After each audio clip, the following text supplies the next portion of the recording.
دوستو پٹھان کو افغان کہتے ہیں۔ افغان اس لیے کہتے ہیں کہ افغان حضرت سلیمان علیہ السلام کے ایک بیٹے کا نام تھا اور ان کو جنات کی زبان سے پیار ہو گیا تھا، تو انہوں نے اپنے والد حضرت سلیمان علیہ السلام سے کہا کہ آپ جنات کو کہیے کہ مجھے اپنی زبان سکھائیں۔ سلیمان علیہ السلام نے اپنے بیٹے کی درخواست قبول کی اور جنات کو حکم دیا کہ افغان کو جنات کی زبان سکھائی جائے۔ وہ زبان بعد میں پختون کے نام سے پہچانی گئی۔ پٹھان کی اصلیت اور قومیت کے بارے میں جو دلائل ہیں وہ یہ کہ پٹھان حضرت ابراہیم علیہ السلام کی اولاد میں سے ہیں اور حضرت اسحاق علیہ السلام کی اولاد ہیں اور قومیت سے بنی اسرائیل ہیں۔ انگریز مورخین لکھتے ہیں کہ پٹھان قوم ارجینیا کے ایک حصے میں رہتے تھے اور ارجینیا کے لوگوں کا دعویٰ ہے کہ افغان قوم یا پٹھان ہم میں سے ہیں، کیونکہ البانیہ کے اوغان جو کہ بعد میں افغان بنے ارجینیا سے ہندوستان کی طرف چل پڑے۔ اور مورخین لکھتے ہیں کہ اسرائیل قبائل بہت تکالیف اور مصیبتوں کے بعد افغانستان میں آباد ہو گئے۔ جب حضور اکرم صلی اللہ علیہ وآلہ وسلم نے اسلام کی تبلیغ شروع کی اور لوگ جوگ در جوگ اسلام میں داخل ہونے لگے تو اس وقت پٹھان قوم کا سردار جس کا نام قیس عبد الرشید تھا اپنے پورے خاندان کے ساتھ محمد صلی اللہ علیہ وآلہ وسلم کے حضور میں حاضر ہوا اور محمد صلی اللہ علیہ وآلہ وسلم کے ہاتھ پر بیعت کر کے مسلمان ہو گیا۔ اس لیے دنیا بھر میں جہاں بھی پختون ہوں گے وہ مسلمان ہوں گے۔ دنیا میں پختون ہی واحد قوم ہے جس میں اسلام کے بغیر کوئی مذہب نہیں۔ اگر پختون سے پوچھا جائے کہ آپ پہلے مسلمان ہیں یا پختون تو جواب ہوگا کہ میں 5000 سال سے پختون ہوں اور 1400 سال پہلے مسلمان ہوں۔ دوستو اب سوال یہ ہے کہ افغان قوم کو پٹھان کیوں کہا جاتا ہے؟ تو جب کافروں نے مکہ پر قبضہ کر لیا تو حضرت محمد صلی اللہ علیہ وآلہ وسلم نے حضرت خالد بن ولید رضی اللہ تعالی عنہ کو حکم دیا کہ جاؤ اپنے افغانیوں کو جہاد کے لیے بلاؤ۔ خالد بن ولید رضی اللہ تعالی عنہ افغانستان چلے گئے اور افغان سردار قیس عبد الرشید کو حضور صلی اللہ علیہ وآلہ وسلم کا پیغام ارسال کیا۔ قیس عبد الرشید کی قیادت میں لشکر مکہ مکرمہ کی طرف روانہ ہوا۔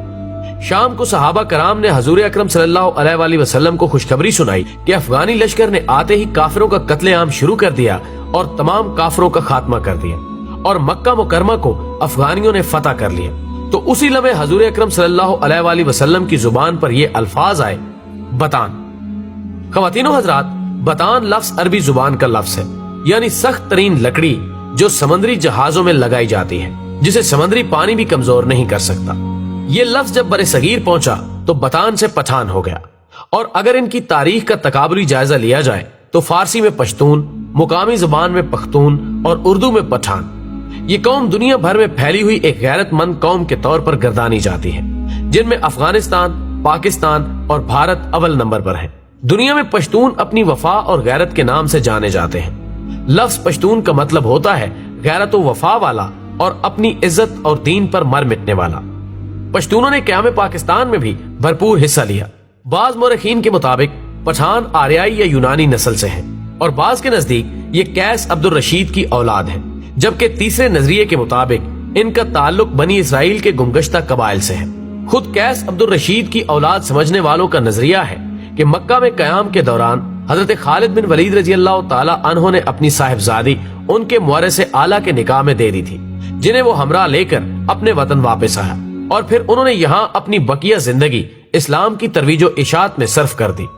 اسی طرح قیس عبد الرشید کی اولاد پٹھان کہلاتی ہے، جبکہ یہ بھی کہا جاتا ہے کہ خود قیس عبد الرشید کا تعلق بھی بنی اسرائیل کے بادشاہ ساؤل یعنی حضرت طالوت کے 37ویں پشت سے تھا۔